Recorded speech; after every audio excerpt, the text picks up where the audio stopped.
রাইতুলে সবাই বাড়ি ফিরে, কিন্তু আমি রাইতুলে সুরের মতো করতে গিয়ে বাইর হই। আজকে এই রাইতে বাইরেছি কারণ এক বড় ভাই বিদেশ থেকে দেশে ফিরতেছে। হেবাটার এখন এয়ারপোর্টের থেকে যায় আনন্দ লাগবো। ঘর থেকে বাইরেতে না বাইরেতে সাগর ভাইয়ের অভিযোগ শুরু হয়েছে গা। হেবাটা কয়টা কল দিছি তোরে, আমি কল বাদ দৌ। আগে তুমি শার্টের বোতাম ঢুইলা নাইকের মতো সেজালো। ওমা বাইরে আমার কথা হই না, ঠিক শার্টের বোতাম টুতাম হইলা লইতাছে। হেবাটা বোতাম হুলতা স্যার কইতাছে হারো তোরে আজকে সালমান খানের বডি দেখায়। সবাই তার six pack body show off করে, কিন্তু সাগর ভাইয়ের বেলা ভিন্ন। হেবাটা তার বুড়িওয়ালা সিক্স প্যাক লইয়া শো অফ করতে স্বাচ্ছন্দ্য বোধ করে। আবার প্যান্ট আর গেঞ্জি গোসাদা কইতাছে এটি বলে ব্র্যান্ডের কাপড়। বিচি না গুচি প্রাড়া না ফাড়া বাইজি তো কইছি নামটি ব্র্যান্ডের হইতে পারে। এদিকে গাড়ি তুডনের পরে সবার সাবধান করে দিতেছে কেউ যাতে ভূমি না করে। সাগর ভাই আমার দিক সাজকিত হেতে রে খেতের বাপ মূর্তি কোনো ভালো না। শুভ ভাই গাড়িটা ব্রেক দিলে কিন্তু আমি তোমার উপর অত করে ছেড়ে দেব। হেরার এই কথাবার্তা হইন না, এখন আমার ফেটে আওরণ শুরু হইছে। এদিকে বাইরে এমন হইছে আমরা কোনো হরর মুভিতে আছি, যে কোনো সময় কোনো অভাবে আমরা গাড়ির সামনে দাঁড়া দিতে পারে। আর এই নিশি রাত দিয়ে রাস্তাঘাটে ভালো মানুষ চলাফেরা করলেও মনে ডাহাই। আমরা বাইর থেকে ফেরিঘাট যাইতে জি পরিমাণ রাস্তার মধ্যে মুর আছে, এই রাস্তার মধ্যে যদি আমার জীবনটা একটা মূল্য লইতো তাইলে কতই না সুন্দর হইতো। এমন একটা নসিব মনের মধ্যে সাইড জনে কত সুন্দর সোনা বন্ধুর গান গাইয়া যাইতেছে। আমরা গাড়ির হরেন রে হেরা হরেন মনে করতেছে না, মনে করতেছে হেরার গানের ব্যাকগ্রাউন্ড মিউজিক। নসিব মন পরে আমরা ডিরেক্ট পড়ছি কাঞ্চন ব্রিজের এনো, জি ব্রিজের মেঝে উদিন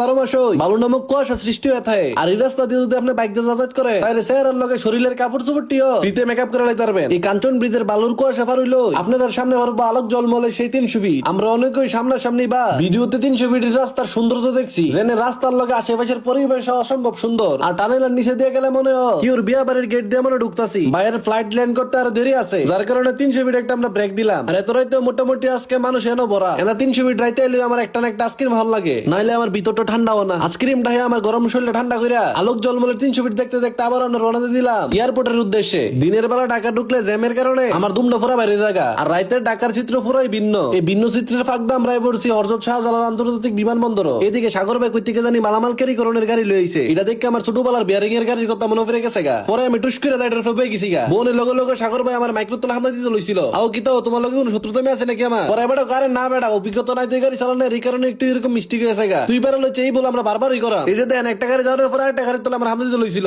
ও ভাই আমার কোনো দোষ নাই, আমি গাড়ির যাত্রী। গাড়ির ড্রাইভার দেন পিছনে দাঁড়া রইছে। এদিকে আমার মনে হইতাছে আমি হাইট ডাইক কলা বাসের উপরে বইছি। ও মা গো বাসা।